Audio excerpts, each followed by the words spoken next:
Welcome to the Organic Filaments Network. I'm Sher Ali Khan. Please like, share, and subscribe. And to support the work, visit buymeacoffee.com/Organic Filaments Network.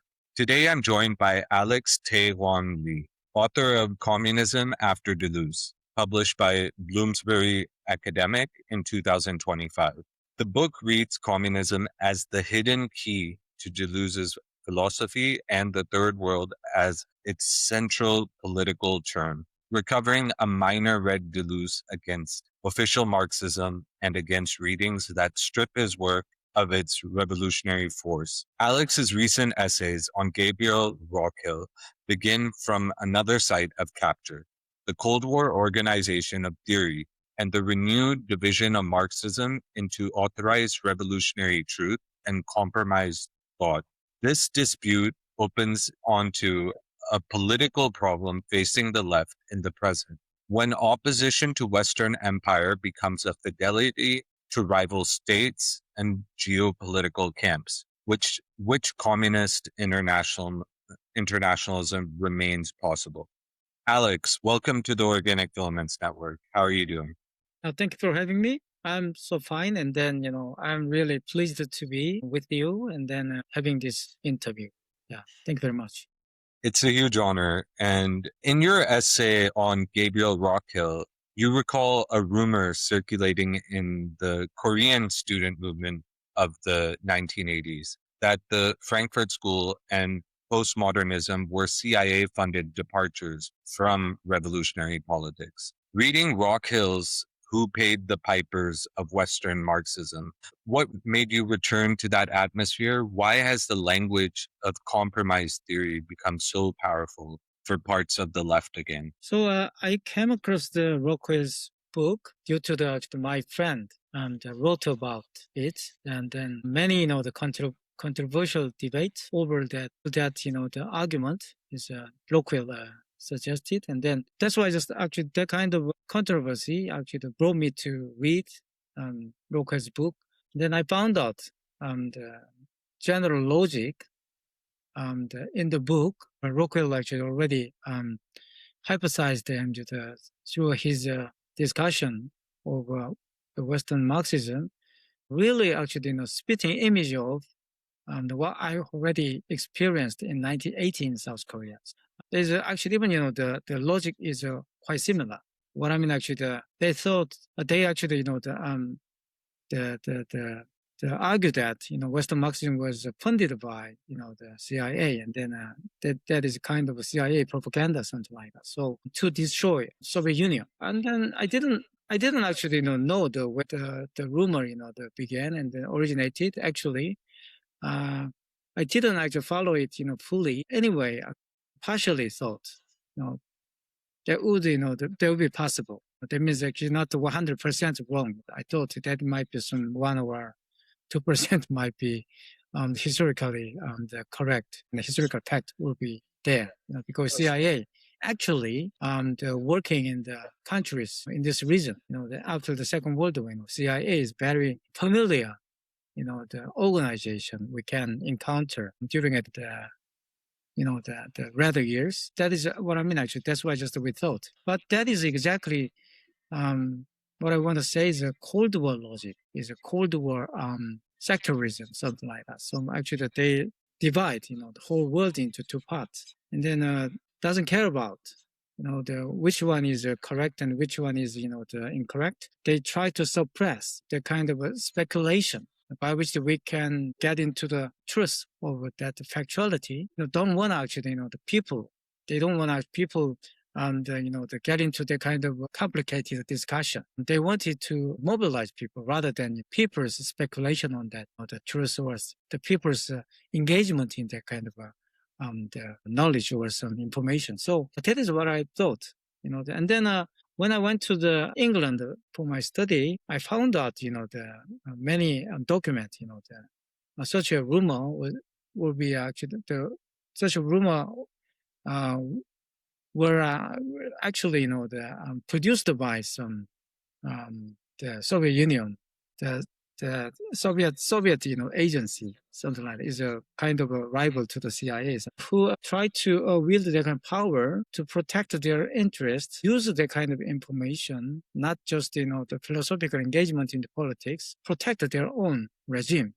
The regime the protection of regime is always prior to any political the truth or any historical engagement. That's what actually I thought when I found out, that kind of rumor would be manipulated by both sides, the American, the agency, and then secret agency, the Soviet secret agency. But that situation as such, in my opinion, impasse of the political failure. Yeah. And, a thing in Gabriel Rockhill's book is that he reconstructs the imperial institutions that are funded and circulated theory.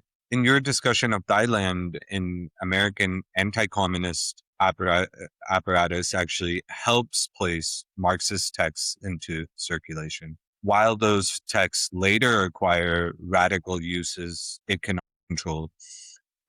Does a history of sponsorship become politically limiting when it treats the original theory as a limit of its possible use? So actually, the Rockhill emphasized, and CIA supported the Pipers. In his own term, might be a Western Marxist. The problem is, Western Marxists didn't call themselves Western Marxists. Western Marxism as such, this term as such, at some point quite a mocking word among European leftists. Perry Anderson, called these people as Western Marxists because he tried to put distinction between the Eastern Marxism, like official Marxism, and the some sort of according to his own interpretation, liberal Marxism or cultural Marxism. Then of course he supported the Gramsci rather than Western Marxism, but he also distantiated himself from Western Marxism. That's why he used this term. But the Western Marxism in this sense at some point is temporary term. To define certain Marxist movement, which try to sublate, the union. That means like Stalinism. What is Stalinism? In my opinion, the crystallization of Marxist and Leninism. That is Stalinism. Kind of, some kind of reification of the Marxist, the revolutionary spirit. In my opinion, that is Stalinism. So I don't say Stalinism is the bad and the evil. I don't want to say the Stalinism is kind of the dilemma, right? Dilemma. And then it means like kind of some paradox, and then the Stalinism also, in my opinion, let us know what is the main purpose of a communist movement. It must abolish the state. But if we actually retain the state, the actual state would turn back against the kind of communist movement. That is, we already recognize it. So I think Western Marxism is kind of such a philosophical insight, as a philosophical speculation on the failure of a communist movement. That's what I understand. If we take actually cases of Asian, the movement, we also had this kind of communist movement after the Second World War. That is exactly, I think that the Rockhill actually misunderstood because he actually simply focused on the how CIA promoted the Western Marxism. No, actually the evidence to show that CIA is direct the connection with Western Marxism. All right, they would the fund finance. But in those days, there wasn't, the CIA, OSS or something like that. Actually, the FBI occasionally supported, the Western Marxist, it's not the Western Marxist, directly, but the institution in which the Western Marxism, the originated was some kind of a Frankfurt School. That means actually the Frankfurt School is very complicated, all right? It's just not one single guy, the rule over the Frankfurt School. Many different, members. So he actually mixed up this kind of historical fact, and then he didn't actually put down the how CIA actually use this the so-called Western Marxism to ruin this kind of communist movement. Occasionally we can criticize Western Marxism too much theoretical. Then at some point, as Perry Anderson said, isolated from this kind of mass movement, something like that. And then Adorno, in my opinion, you could criticize Adorno, couldn't understand the paradigm shift, in those days, something like that. The paradigm shifted from that kind of some elite movement to the mass movement, something like that. So you can criticize it, but it doesn't mean, actually the CIA is directly connected to connecting, the Western Marxism to their own project. We cannot find out. But another actual thing is that the problem of Gabriel Rockhill, actually, I found that when I read his book, definitely he didn't know, the place exactly, to show that kind of evidence. CIA, directly connected to this kind of so-called Marxism is Asia. He didn't discuss Asia, CIA actually works actually this area, actually after Second World War in Thailand. Thailand is definitely the place. Thailand is, in my opinion, beginning of a CIA project relevant to this kind of Marxism. Donovan, one of the early member of the CIA, Donovan actually argued the OSS is kind of a temporary the temporary actually agency. They actually engage this kind of the warfare during a Second World War, and after Second World War they actually dismissed, and then shifted to the now today's we as know the CIA, the Donovan, and then of course actually Hoover, founded this CIA, this actual secret agency. But Donovan insisted we need kind of a permanent information, the agency. That is the reason why they actually agreed to found, the CIA, right? Which actually place the CIA really actually, concentrated on those days. The third world, not, the Europe. Of course, Europe also actually very disturbing, the European, the line, means like the De Gaulle and then, European, nationalists, didn't follow the American, the order, okay? Just the De Gaulle actually, the announced like a third world, the third world, third way actually in between Soviet Union and then, actually the United States. So they actually insist the third way, something like that. But third world also, actually these, India and Indonesia and many actually, the country in Asia, they also announced, non-aligned movement, and then they also follow this kind of the third world movement, right? So that is a situation. CIA actually normally, mainly actually what? Played their role in this area, not Europe. That is important. So actually, that means that we can find out a direct connection between, the Marxism and the CIA in this area, all right? Yeah. But what happened, what happened actually to Asia, that is more important, when the first generation failed, in their own movement is we experienced, the terrible, the genocide and then massacre, in South Korea. And then, of course, actually the Korean War happened. Before the Korean War, we had a disastrous massacre in Jeju Island. There might be actually the first civil, the civilian massacre, which happened after Second World War in human history. So, like today's Gaza, actually that thing happened. But who did that one? Of course, actually, the behind this actually the massacre. Of course, there was, the United States. United States actually ruled over those days southern part of the Korean Peninsula. And then, of course, actually, this thing has happened and they repeated what? Where? Indonesia and then in the Philippines. They came down this area and they actually did, same thing. They killed, the innocent people. Of course, these things are actually happening in those days. Then CIA actually, when the CIA was established, CIA actually manipulated, many things, regime change, assessing the important activists and the intellectuals. That thing is really normal in those days, in this area. So I think that might be the more serious, serious actually issue, than the whether the CIA supported Western Marxism or not. You must discuss this. But this is more urgent, the issue in my opinion. Mm-hmm. So that thing happened in Thailand. There's a beginning. I already discussed in my article. The CIA used the Marxism to the dismantled the monarchy. Yeah. Thai monarchy, and then you would actually watch this kind of the interview done by the Lee Kuan Yew, the first the president of Singapore. He explained, even the Lee Kuan Yew was not he's not Democrat, he's not a democratic leader. They're more like actually the dictator, but actually he was also manipulated by, he was also the one, irritated by CIA. Actually, CIA actually tried to engage in Singaporean politics, something like that. That is the CIA tried to bribe, the one of the cabinet member.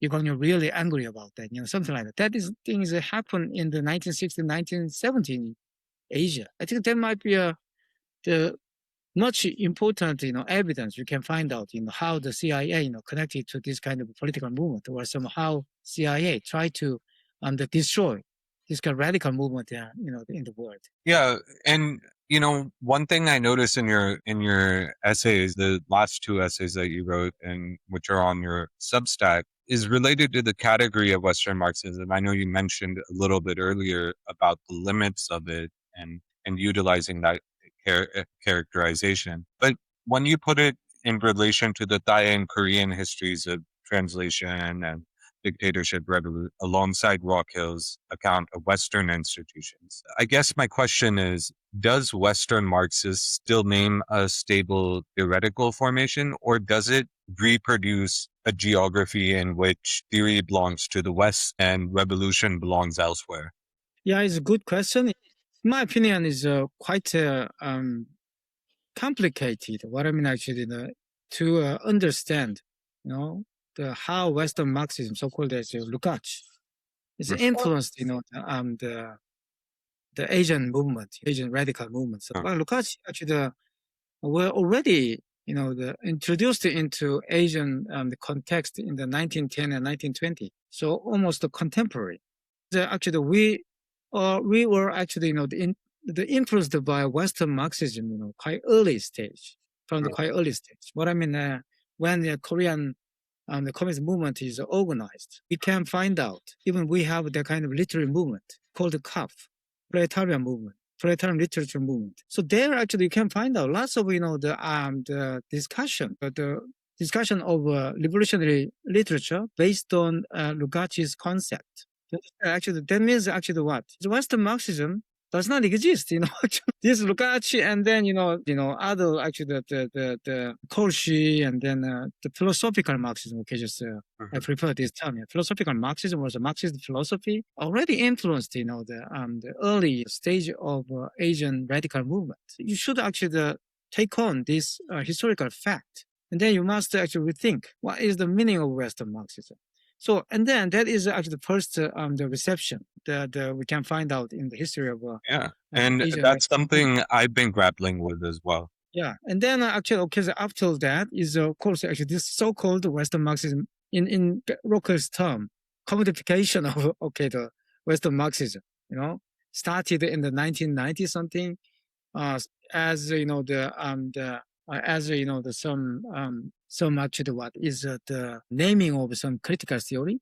That means university, as you said, is university and try to actually teach Western Marxism. It's not kind of, the radical movement, the read Lukács and read Korsch, and then they discuss this kind of philosophical concept, for solving out their problem, which actually they found, in their own movement. But of course, a university, would teach this kind of critical theory or some Western Marxism, whatever called, or some postmodernism or post-structural fancy theory, whatever called, actually started to teach it.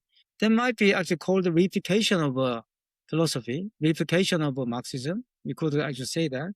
But that is a little bit different dimension, in my opinion, different dimension. So, but Fredric Jameson and, they clarify this one.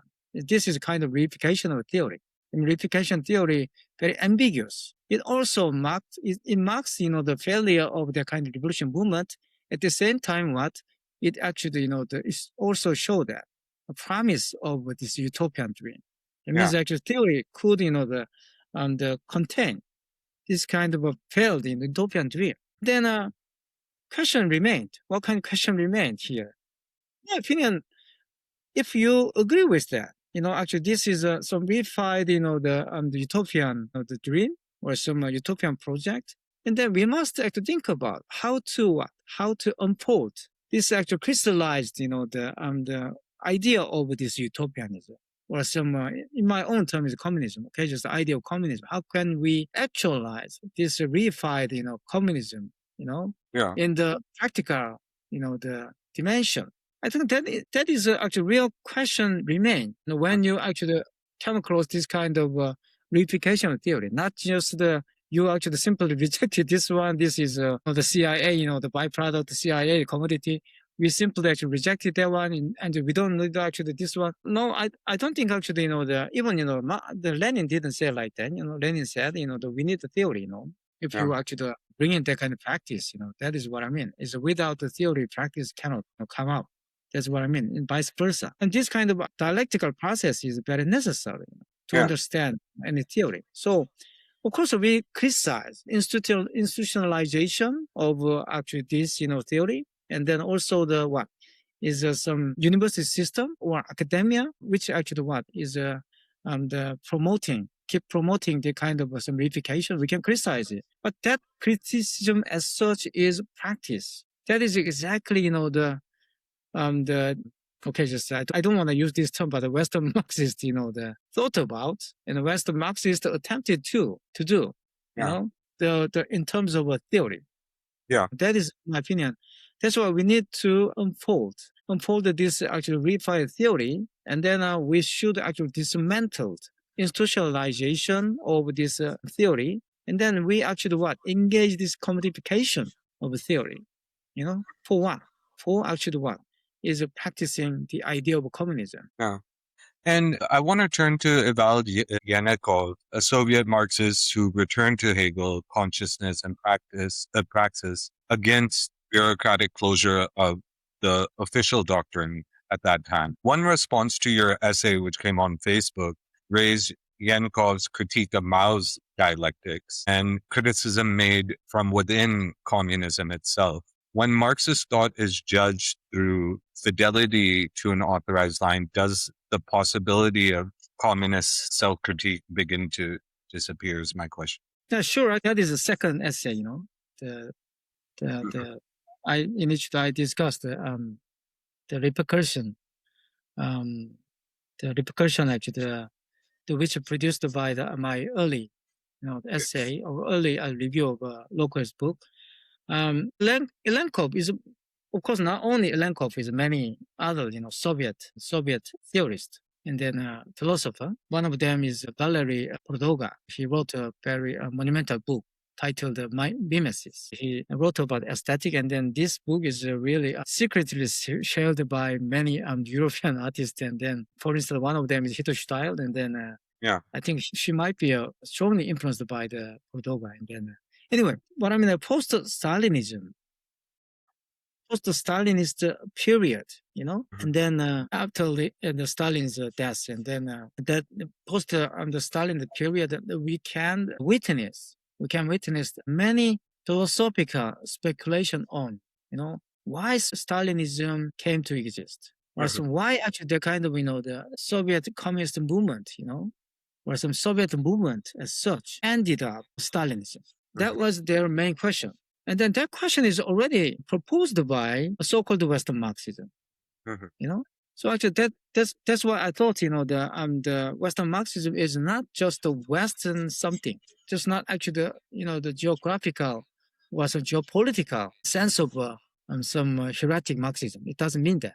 So Marxism as such internalized this question, because Marxism as such is iconoclastic thought, And then that's why actually Marx defined communism in the German ideology famously, what is all kind of struggle against the established order. Marx and Engels defined communism as a kind of movement, and then including state. That is communism. So of course, actually Marx defined communism in many ways, different works. But anyway, just that was the first, the definition you can find out in the Marx and Engels works. From this perspective, we can say that, actually the communism is a kind of movement, Then it's not just, the political movement, but also is a philosophical movement. Of course, Marx himself is really stood against the philosophy in those days, but in those days, philosophy means very conservative, establishment, like a theological idea. It's idealism and metaphysics, but he just rejected that, some old sense of philosophy, But that's why he took the materialism rather than the metaphysics in this sense. So, but anyway, so in this context, we can say that actually this the Western Marxist the thesis could be shared by the many the philosopher in the Soviet Union. That means the post-Stalinist the Soviet Union, and then actually they raised the same question. And then, in my opinion, that is not quite new the question. Seem actually return to what the Lukács already discussed. No, actually, his the critique of course, actually that is not very the overt critique, but quite the secret critique of Stalinism. No, the in my opinion is the Lukács' the literary criticism he didn't actually think his literary criticism as today's sense of literary criticism. He thought his literary criticism is a kind of political engagement. Mm-hmm. Because he was banned, he was banned to write about politics after the failure of Hungarian Revolution. You can find out what happened to him and his interview. His interview is recently published by the Burso blog. You can find out. So in this sense, the Ilyenkov the argument, Ilyenkov's interpretation of Marxism really actually shared, the many ideas with the Western Marxism. That's why Western Marxism is not just a Western Marxism, but it's a Marxist, the thesis in general. Yeah. That means actually why is that? It's okay, just as the Perry Anderson said. Perry Anderson used this term, as I told you, like impressionist. He didn't use this term in the positive sense. He used that this term is the negative sense. So-called Western Marxism is very limited, and then they are really bit, too much the elitist or some kind of thing, or some too much saturated Eurocentric, something like that is what he proposing when he wrote this the book about the Western Marxism.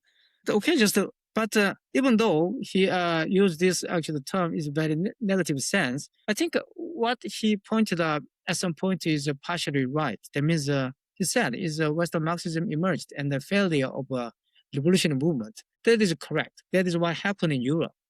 But always actually that human being can learn something by failure. Unlike machine doesn't learn anything from the failure, but human being can learn by failure. When you fail, then you can fix it, or you can actually learn something. You wouldn't repeat it, same error, something like that. So in this sense, Western Marxism would emerge in midst of their kind of a political failure. Okay, they might be corrupt, but why? Why did they take the philosophy to actually solve out that problem they found in the failure of political movement?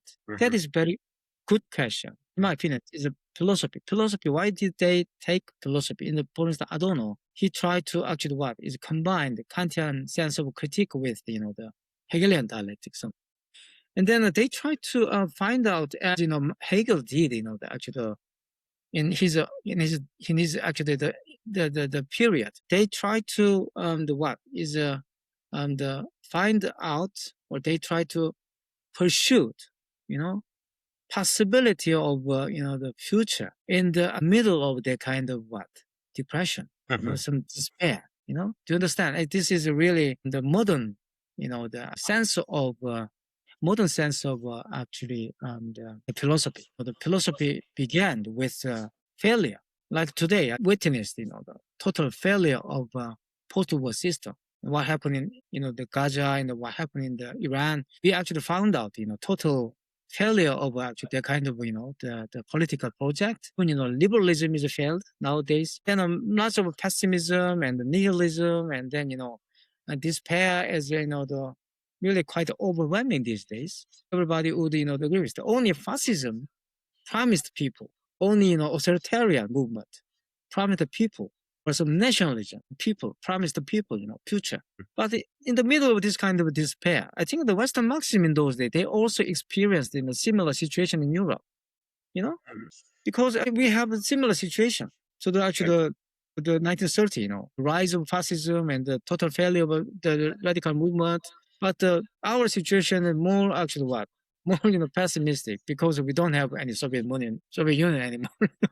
Even China, I'm not sure actually China could be actually alternative to this kind of failure. But anyway, in this sense, I would say the Western Marxism, as Perry Anderson said, would emerge in the middle of the kind of failure. But Perry Anderson didn't question what kind of actually the reason Western Marxism had in those days. Mm-hmm. And I think actually the Ilyenkov, the Ilyenkov's philosophy showed that what kind of actually the issue they had. They actually the speculated in a failure of Stalinism. Yeah. But it's a question of dogmatism. Why this, the communist movement ended up with the kind of dogmatism? Why actually, authoritarianism?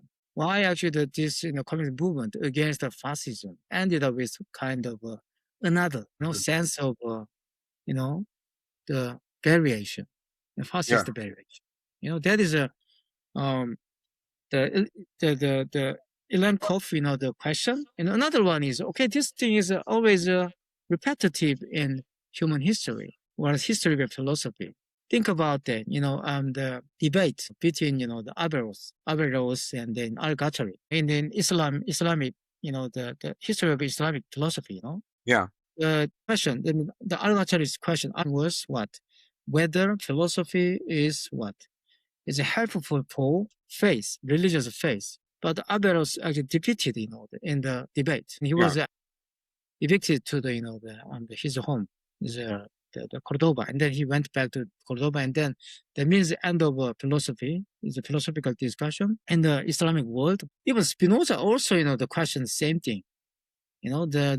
Also Spinoza also suppressed by the Catholic, and then some even the Christianity. He was actually suffered from that kind of the suspicion of the heresy, but he also actually questioned whether philosophy is helpful for religious faith, and the conclusion, or he tried to prove how the philosophy is helpful for the religious faith. That is always actually philosophy does. So actually, in this sense, I think the Ilyenkov and then Western Marxism try to actually persuade the people. We need the philosophy to overcome, the political impasse. That is what I mean. Actually, Althusser and Sartre, discussed in 1960. Actually they agree that the French, the Marxism, the labor movement, the lacked philosophy. That's why actually that they wouldn't find out, some kind of exit of some political impasse, something like. They actually discussed this one, Sartre, Jean-Paul Sartre, and then we Althusser, in those days. I think that is a philosophical question about the political movement. The philosopher always speculated, based on their own, the engagement. They always proposed what? So we need a philosophy to overcome or solve out this philosophical, failure. You understand? That is actually the reason why. So we have, the Western Marxism. Yeah. Of course, the CIA tried to use this one, but what I mean actually, if you have some actual question, actual problem through your own the political practice, I think this kind of philosophical insight would give you, some sort of a solution to engage this kind of failure, and then persuade the people, or some to let people actually join, not just the fascism, but more actually the open-minded movement. Yeah. My own minor communism is more like actually the difference. Rather than I want to turn to exactly that. In your book, Communism After Deleuze, you write that communism is the hidden key to Deleuze's philosophy, and the third world is the secret word, a secret code word, I guess you could say. Which political Deleuze is lost when his work is received mainly through aesthetics or postmodernism or capitalist flexibility? Yeah, good question. I think actually nowadays interpretation of Deleuze normally produced by American academia, the United States. They normally use the Deleuze for analyzing aesthetic form and literature, cinema, and many things as related to the culture. But okay, just we can do that. I don't say that you shouldn't do that, something like that. But crucial question about the why Deleuze the wrote two strange books, Anti-Oedipus and Thousand Plateaus. Of course, actually, the Warren Montag and then some American, wrote very monumental work. Very important work is Warren Montag is Althuserian, the American Althuserian. Then Ted Stoltz also, he wrote a very important article to bring together Althusser and Deleuze. And then that means actually in American academia, you can see this kind of a scholarship, which bring together actually Deleuzian and Althusserianism. And then that is very important research, in my opinion.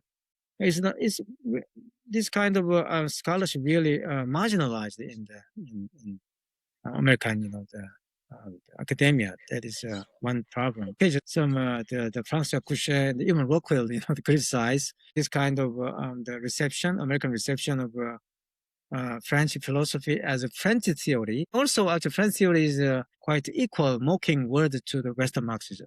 Very negative sense. It's not good sense. So, of course, Jameson used this term in very good sense. But except Jameson, I don't think actually, in the American context is or some French context, the French theory is the connote very negative sense. But against this idea, I want to emphasize, the Deleuze always engaged in, the French Marxism because he was influenced by the Sartre, Jean-Paul Sartre. In those days, all, the young philosopher in France is influenced by Sartre because Sartre is a very outstanding figure. He didn't teach in university. That means he didn't become, professor. So in those days, a young scholar and a young philosopher like Deleuze really, really hostile to professors. So even, Deleuze wrote about this one.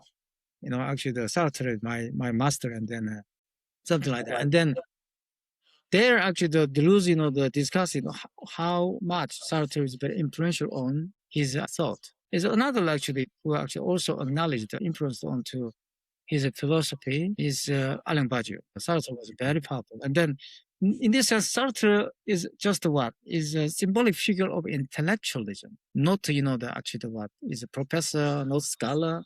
So from this perspective, you can understand why, the Deleuze wrote two books, Anti-Oedipus and Thousand Plateaus. Another actually question would be what is coming up, with this question. Why did Deleuze, work with the Felix Guattari? Guattari was Trotskyite. Means that he actually followed the Trotskyism. So actually the Sorbonne is the base camp, the base camp for the Trotskyism. And Angst, I mean ENS normally actually the Maoist, the base camp is a Maoism, and Angst is a Maoism. Yeah. And then, the Sorbonne is Trotskyism. And then of course actually Deleuze graduated from Sorbonne. So Deleuze was more like, he didn't actually overtly announce I'm a Trotskyite, but anyway, he might be influenced by the Trotskyism. And that might be one reason he actually became actually the collaborator for the Guattari. But another actually the hidden fact that many people actually ignore is it was not Deleuze who wanted to get the collaboration with Guattari, but rather Guattari. So Felix Guattari, he read two books, Different Repetition and Logic of Sense, and then he actually came to Deleuze. In those days, Deleuze had a surgery, and then he stayed in the hospital. So Guattari visited Deleuze, and then they talked about many things, and then they finally reached at a certain the conclusion, and that is the reason why they wrote actually the Anti-Oedipus and the Thousand Plateaus together. But what kind of actually when they wrote the two books together? of course, actually, everybody knows is Anti-Oedipus criticized psychoanalysis, of course, criticize, the so-called Freudo-Marxism.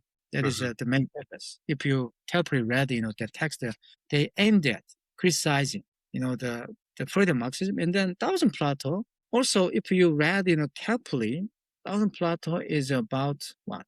Third world. And then also what they criticize Maoism. Of course, in those the critique of Maoism in Thousand Plateau didn't mean that they criticize the Chinese version of Maoism, but rather French Maoism.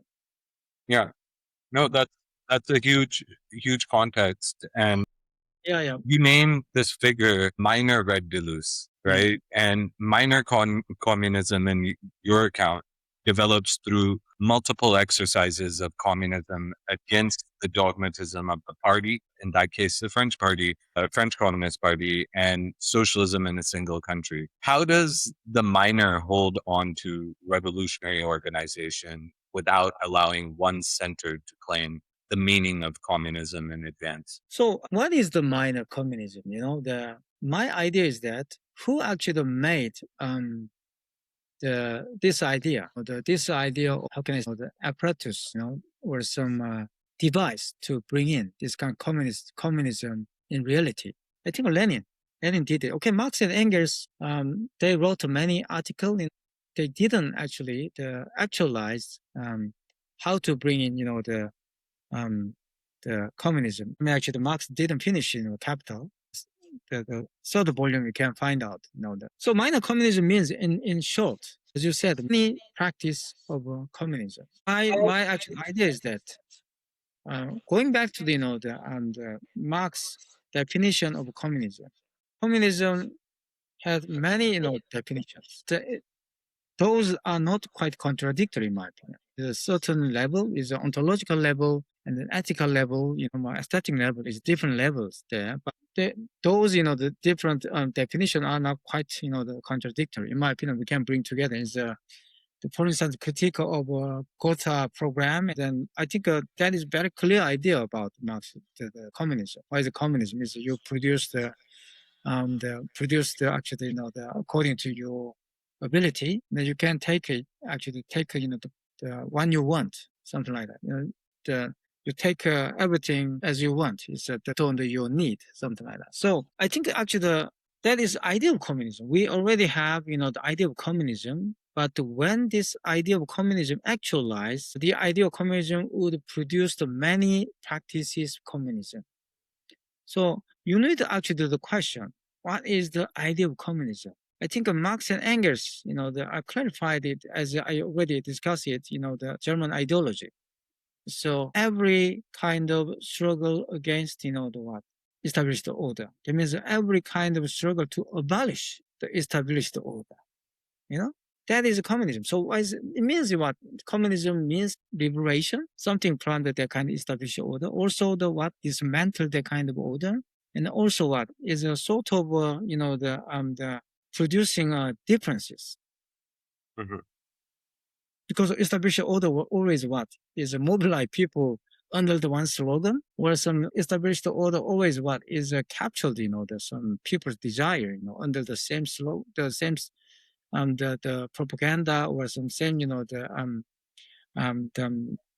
some actually, same project, or same, the representation, something like that. That is what I mean. So actually, against this kind of established order, we must produce the differences. So in this sense, actually, the communism is necessarily is a production of a difference. And then that's why actually Deleuze, discuss it in the difference repetition. How the repetition is not just, the repetition of identity, but the repetition of difference. The only difference can repeat. This is in my opinion, really, really important insight. The Deleuze and Guattari actually the discuss this one is many ways in Anti-Oedipus and Thousand Plateau. Actually how this repetition would bring in the kind of political project. In this sense, they talk about the war machine and actually the body without organ. they bring in actually many the concept from the anthropology and then biology, many different discipline, not just in philosophy. They try to reformulate the philosophical concept through this one. Is a new concept which actually borrowed from different fields, right? So I think that this is the way in which they try to weaponize philosophy. And then they try to give the kind of philosophical weapon to the radical movement. It's very same, very similar projects, the Lukács and then other and the so-called Western Marxists did, before.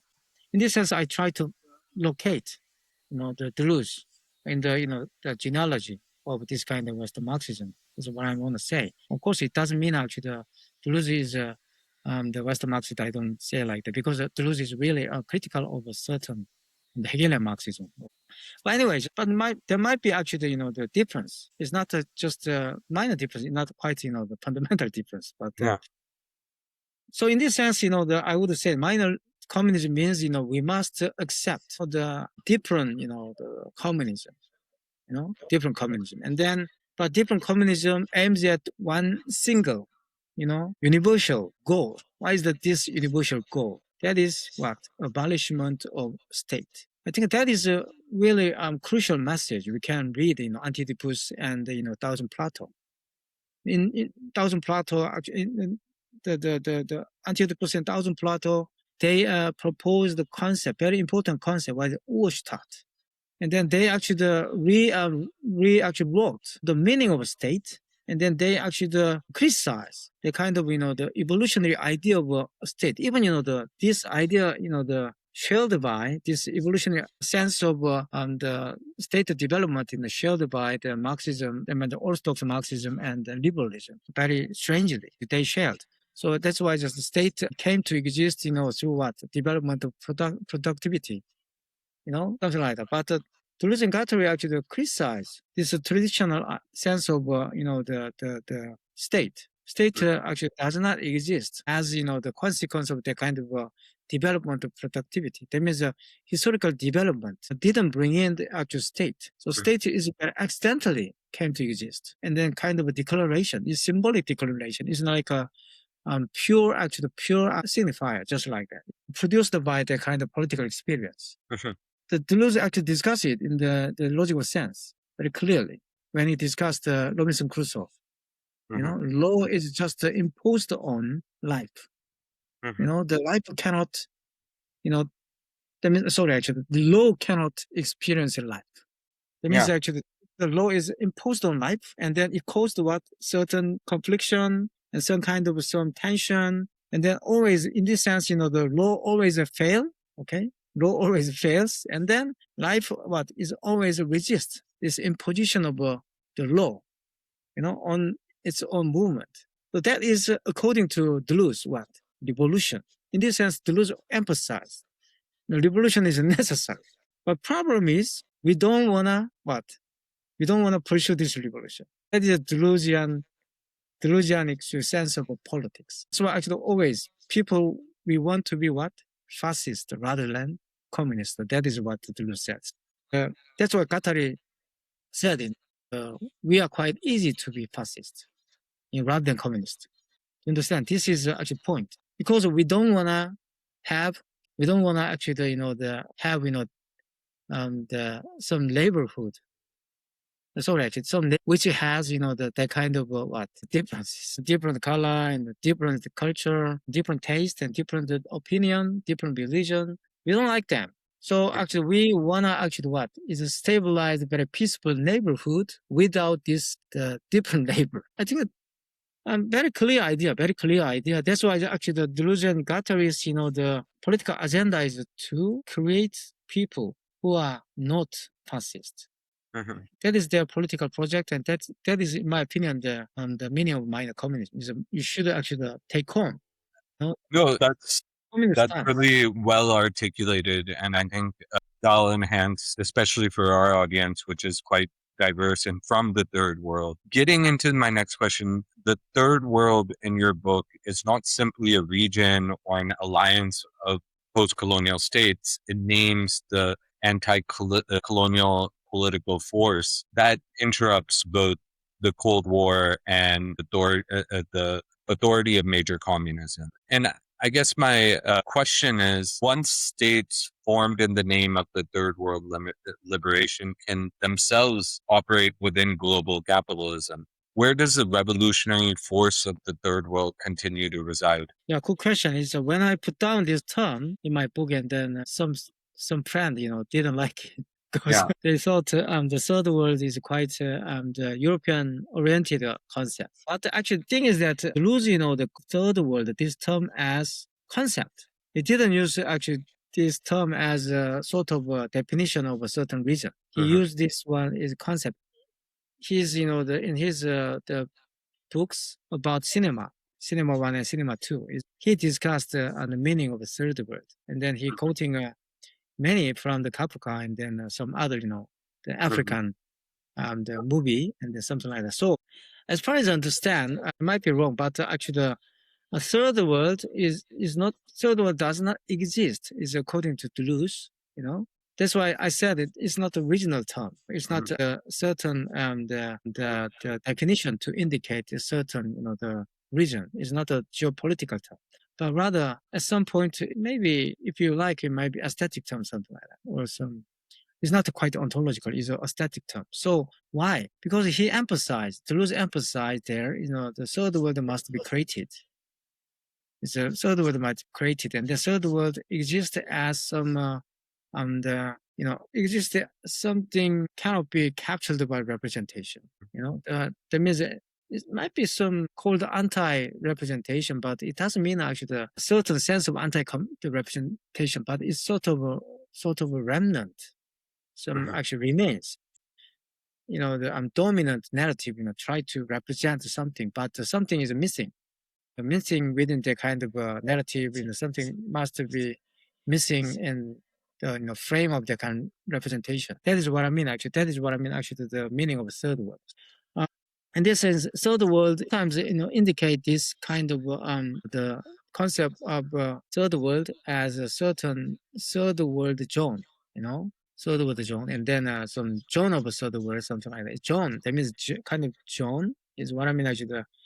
The sort of some gestalt, if you like, is some sort of some hegemony feels, something like that. We can translate it. It's not the exact translation, but in my opinion, similar to this one.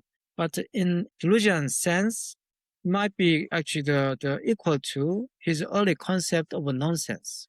His early concept of nonsense. So that means actually something existing as a certain deformed, the nonsense, but which actually can is produced sense. That means if you wanna make a sense of something, and then you need nonsense prior to this kind of sense. That is what the delusion says. So it's sort of in this sense, through the word actually is must be created through through this kind of sense. So that is at some point is in my opinion is a body without organ. It's very similar to the concept, body with the organ. That means actually this body with the organ is really Marxist term. Yeah. That the Marx is discussed this one. Yeah. This also brings the book in the present. A critique of Western imperialism can easily become an attachment to any state power positioned against the West, a politics often defended today through Campism. Does communism in a minarchy offer an internationalism organized through anti-colonial and emancipatory struggles rather than allegiance to competing states? So yeah, that is a good question. If I try to answer it, I would say the third word, actually third word is not a certain regional, the term. Deleuze would, propose, the third word is way in which we can find out the possibility of the resistance. Is actually that I would say Deleuze didn't say that we must organize people to resist imperialism, something like that. But what he tried to say is that imperialism is already internalized in the modern world. He was following Lenin's concept of imperialism. So the capitalism as such is imperialist. Capitalism as such is imperialist. So as far as capitalism, that sustains, imperialism wouldn't go away. That's why he said. So in this sense, actually, I want to emphasize 2 points. First one is revolution is necessary. Revolution is always there. The possibility of revolution always, but we don't take it. We don't want to, take revolution seriously. We don't want to actually join this revolution, or we don't want to actually, revolutionize the world. That is his point. Another one is actually he discussed this one is when he engaged in Robinson Crusoe. The Robinson Crusoe story, actually, because of Marx already analyzed, the narrative, Robinson Crusoe. That is, I think, the traditional Marxist theme.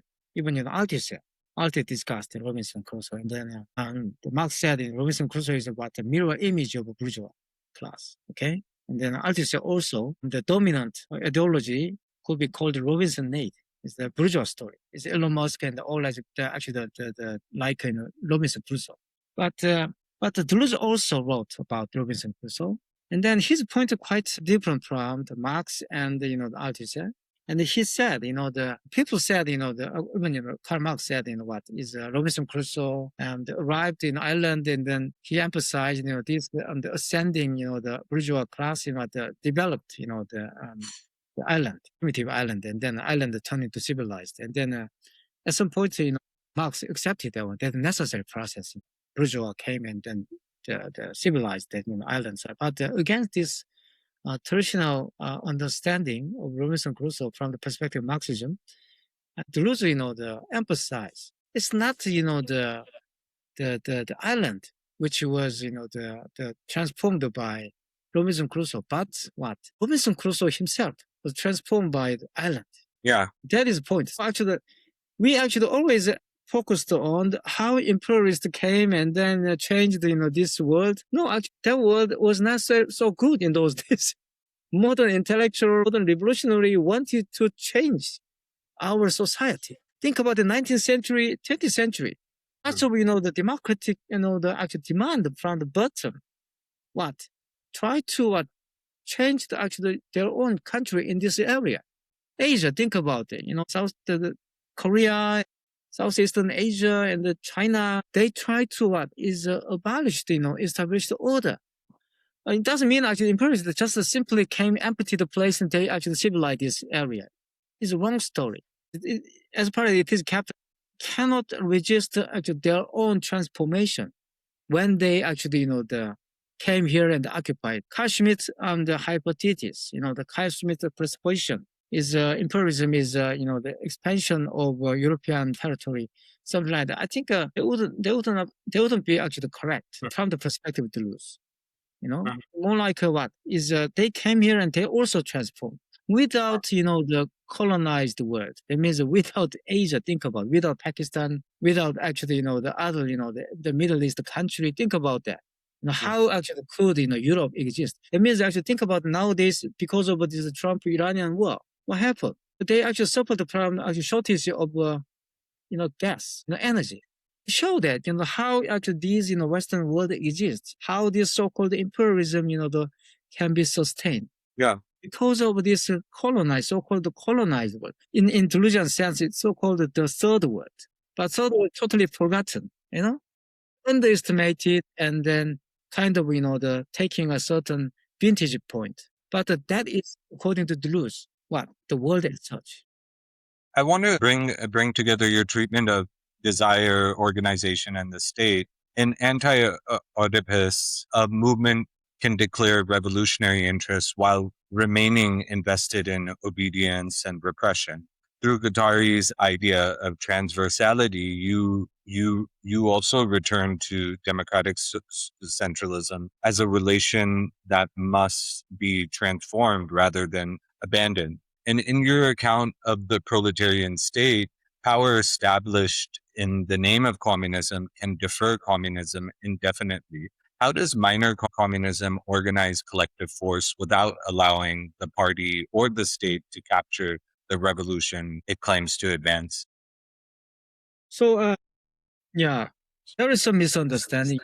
The Deleuze-Guattari's political position is anarchism, something like that. But nowadays, this misunderstanding is really, really actually the weaker, in my opinion, because actually the most works actually now the translated in English actually this kind of misunderstanding in the Anglophone word is gradually fading away. But the early, the reception in the Anglophone word, you can find out they try to explain the Guattari's, the political thought as anarchism, something like that. But I don't think actually the Guattari is anarchism. Anarchism is more like, of course, actually they shared many ideas with anarchism, but they had very clear idea of state. It means it doesn't mean that they agree with state. They don't agree with staticism. State is not necessary. That's why they said state is not necessary, but the state came to exist. That is our dilemma. So that is actually one point I try to make. Another one is they also had some, in my opinion, very realistic strategy to fight against this kind of staticism. Is a party. They also had the idea of party, but a quite different sense, from the other people's, think about party. It means a centralized party. But they didn't reject, the concept of party, but, they reformulated, actually the Lenin's sense of a party is Bolshevism. I think, in my opinion, they made, the Bolshevism as a real Bolshevism. The Bolshevism means, the majority, just the universal one. Actually, minor communism like that. Minor communism means, actually the number is small, the value, and then that political, actually the how can I say, political, actually, the influence is universal. You understand? That is a Bolshevism. So I think the Deleuze actually clarified this idea is when he wrote a preface to Guattari's book, Psychoanalysis Transpersonality, and then he wrote that one. Is there as Guattari emphasized the group subject. So that is based on Guattari's practice, the schizoanalysis. Schizoanalysis in this sense, in the way in which you can produce, quite unlike psychoanalysis, is I think later Lacan quite share a similar idea with the concept of schizoanalysis. When he emphasized psychosis, all right.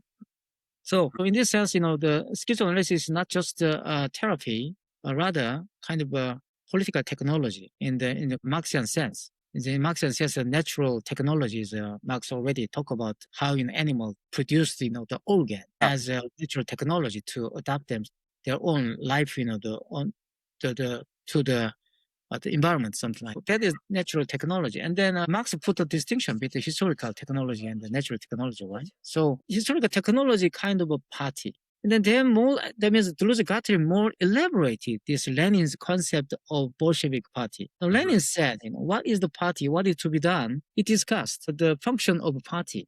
He said, party is kind of platform by which the party members shared, illegal knowledge. In our term, in contemporary term, I think we can translate in this actually the idea into information. Kind of a secret information must be shared by this platform. And what kind of secret information? That's why actually Lenin was interested in publishing Skra, is the newspaper in those. That is up-to-date technology, in those days, up-to-date media to spread the kind of revolution idea, secret idea of revolution. Something like that. So, or illegal idea or illegal information means what is some kind of struggle to fight against the kind of established order. So that is actually the meaning of, the party, right? So, and then Deleuze-Guattari said, actually, they kind of centralized, the party no longer workable. But because actually they had, experience that they gained, which actually they gained in the Algerian War.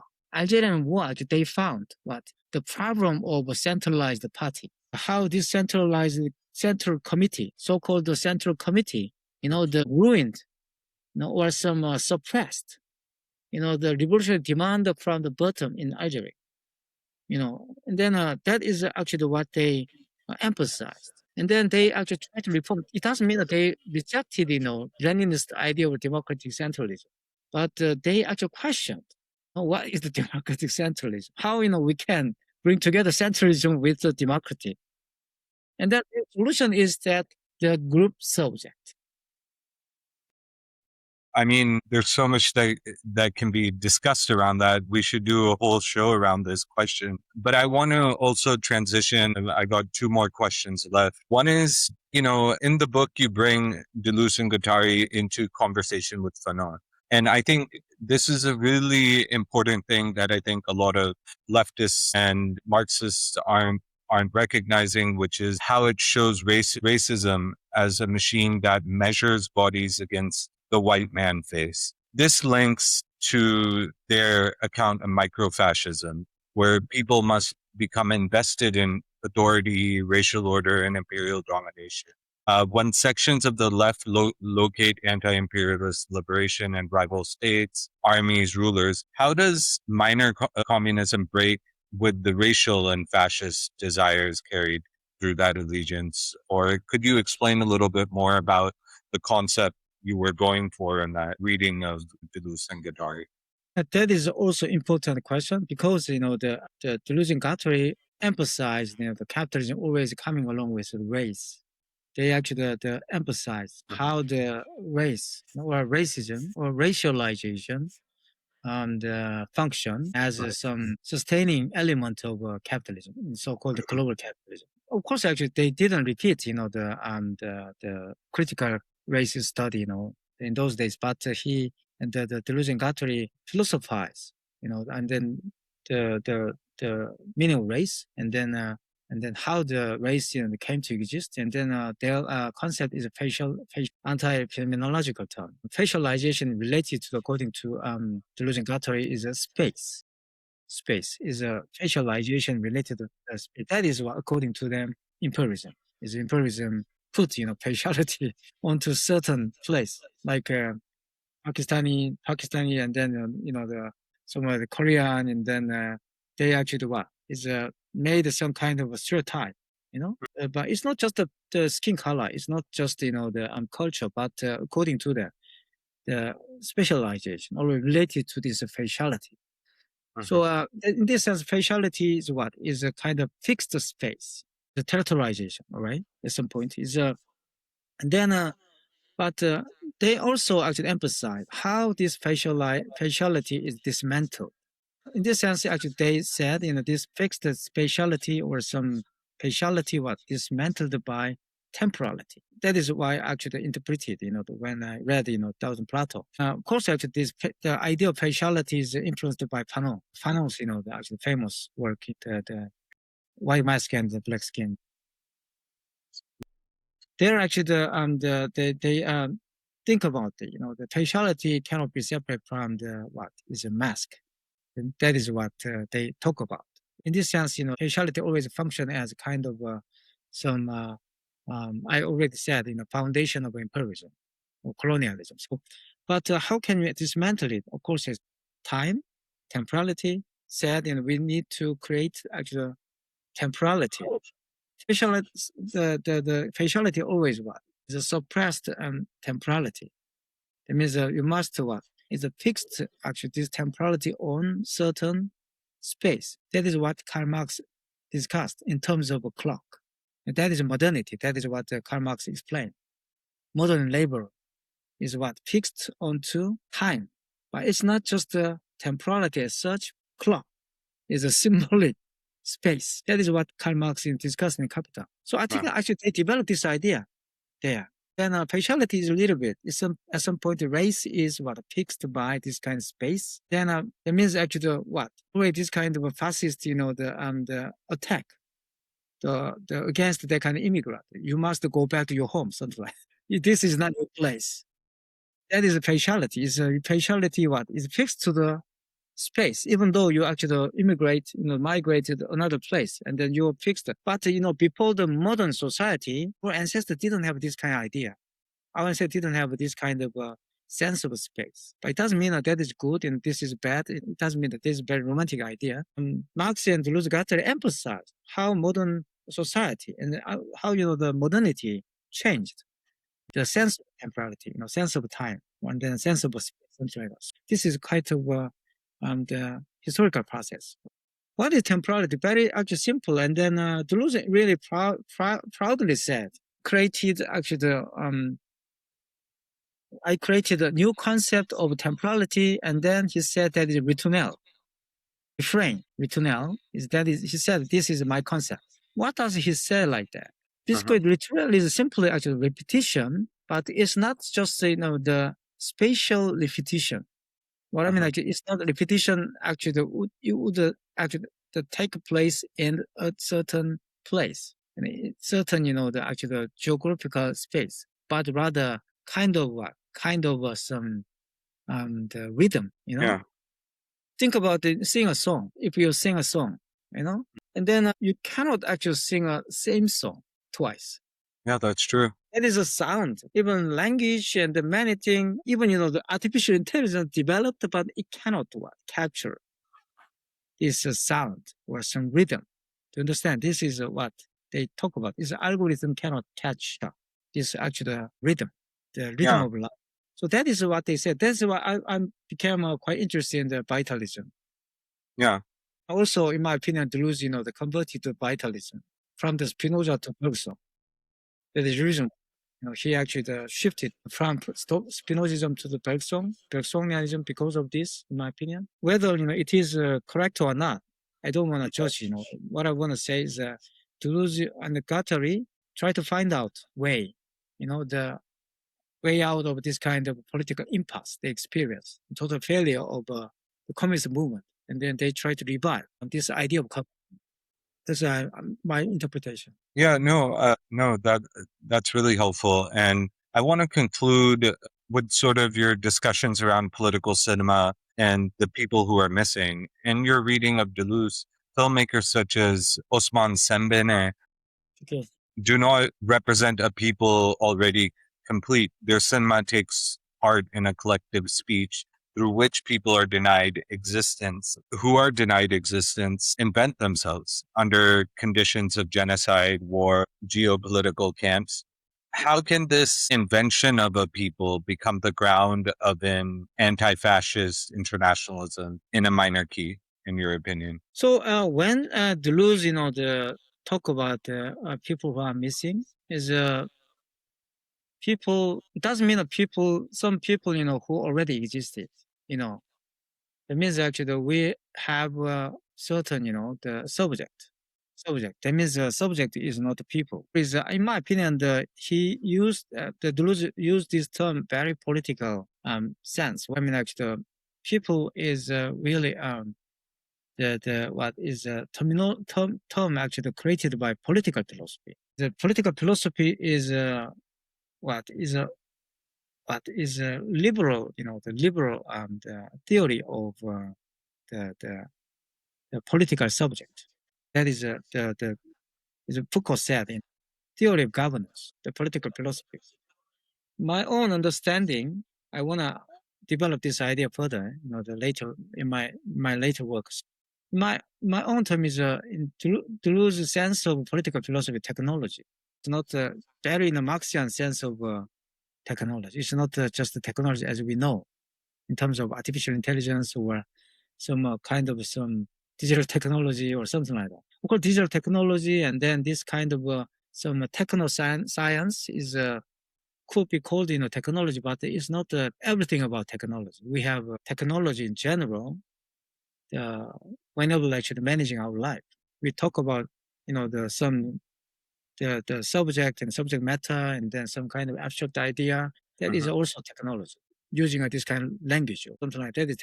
So in this sense, the people who are missing means what is people not yet actually created by certain technology. It means we don't have that kind of technology to bring in this kind of people. So how can we actually do what? Create this technology. We need actually to do some experiment. It's not a normative sense of technology. I think this idea very resonate with what Lenin's idea of the party. So how we engage this technology, and we must create experimental technology. Many European artists, called avant-garde in 1910, 1920. They did. That is quite the golden age of communist movement, right? 1910, 1910. Would you say those experiments are already happening? Yeah, of course. we actually every day in the daily life, we try to practice it. But the problem is, the Deleuze already discussed it in the logical sense, evolution is always there. Evolution is always happening. Life as such is revolutionary. Otherwise, you cannot survive. But we need to live on the as Marx said, kind of system which was already set out by capitalism.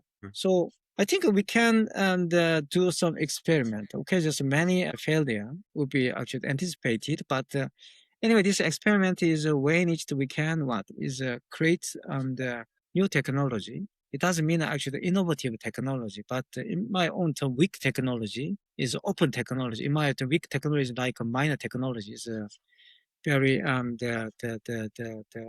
with my own term, minor communism. So communism is an abstract idea, but if you practice this idea, we need a technology. It's a political philosophy in other terms. And then through this one, if you get this kind of new technology, and then you would have new people. What's new people? New people means, the group subject. We need to create a group subject. But nowadays we see the individuated subject, isolated, separated subject. And then normally quite easily captured by the capitalist consumers, where some, the big tech, the bourgeois, the Elon Musk, and then, the Bezos, the many actually the bourgeois figure there is a master signifier is captured very easily. This actually the isolated subject. So I think that kind of task is still very important and then remained, even though we experienced the many failures and then collapse of the old world. But anyway, just we need to rethink this task. And I think that's an important point to end upon. And that was my conversation with Alex Taek-Gwang Lee. Communism in a minor key begins with the people denied existence and the struggles through which they create a political life no empire, party, or state can claim as its own. To support the Organic Filaments Network, visit buymeacoffee.com/Organic Filaments Network. Please like, share, and subscribe. Thanks for listening.